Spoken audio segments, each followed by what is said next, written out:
भंगा कुड़िया पागली भौणी असहाय भाई केबे बदलिब असहाय भाग्य।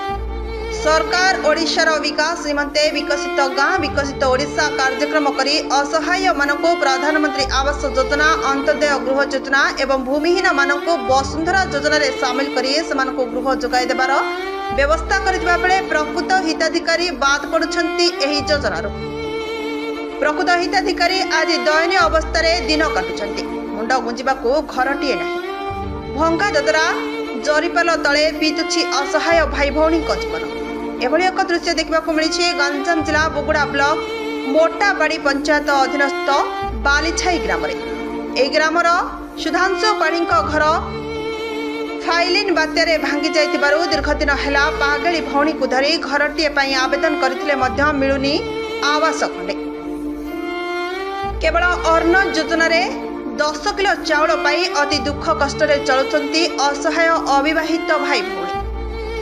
ताहा हेले सरकारी योजना कहा स्वार्थ रे बोली साधारण रे प्रश्नवाची सृष्टि करथिबा बेले एने बुगुड़ा गोष्ठी उन्नयन अधिकारी दूती कृष्ण पात्र को जणाइबा परे से एहार तदंत करी सहायता जोगाई देबे बोली कहिसंती। मोल्हार प्रधान हम थाना ए गागा थाना बोली बालछाई जो सुधांशु दास रही जान हां केमती कोन ताके एमदी दुख कष्ट बन करी खाउचंदी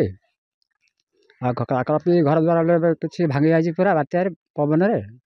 ताकू घर खंड खंड दिया जाऊ ताके पाल पकई रहचंदी ताकू आज्ञा सरकार तरफ घर खंड देंदी। मो ना सुधांशु दास बापा नाम मोहन दास मोसी काल हो गले को गाँ बालिशाई थाना बोले कौन समस्या रही समस्या मो घर 2013 फाइनल रु बड़ बात्यार घर भांगी गलानी मु लेखि लेखि आसूची दे दे आसदे एपर्यंत अवहेलित हिसाब से आम घरे पाल टांगी अच्छु गलुची वर्षा घर अवस्था ना केवल एडजस्टमेंट आम अच्छु ये घरे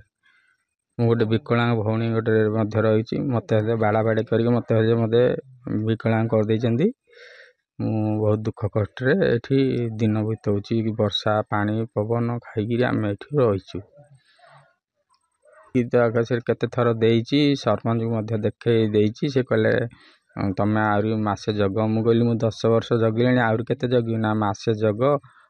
जगिले तुमर घर दिया जाव एमती कहले मते पिंटू बाबू सरपंच अच्छा मोटा वीडियो को हेले कही से बारंबार से आवास योजना घर पठेले से कहले दिया जीवो ये होनी मत खाली मत भंडौचंदी मत हैरान करूछन दौड़ौचंदी दौना मोर आपनकर जे ग्राम सेवक रहिचंदी से आपनकर आसी घर जो आवास पई एले फोटो उठै हां तांके जियोटेक करके सब नेले कहले हां एमती कहले मुली कहले मते पट्टाडा तमे आनो पट्टाडा आनिले मु देबी मुली पट्टा मु कोठ आनिबे गवर्नमेंट देले तो आमे आनिबु ना दौना आनी पारनु से मत यकम कहले पट्टा आनी देले मुझे मोर आधार कार्ड अच्छी रेशन कार्ड अच्छी मु भोट दूची मोटे मत अवस्था अवहेलित अवस्था रखा लोक मैंने बहुत किसी काम कर रोड फोड आनी गाँव उन्नति कर सब मुसिला उन्नति कि मोर कौन मो प्रति मत अवहेलित देखुना। Report Harshika media.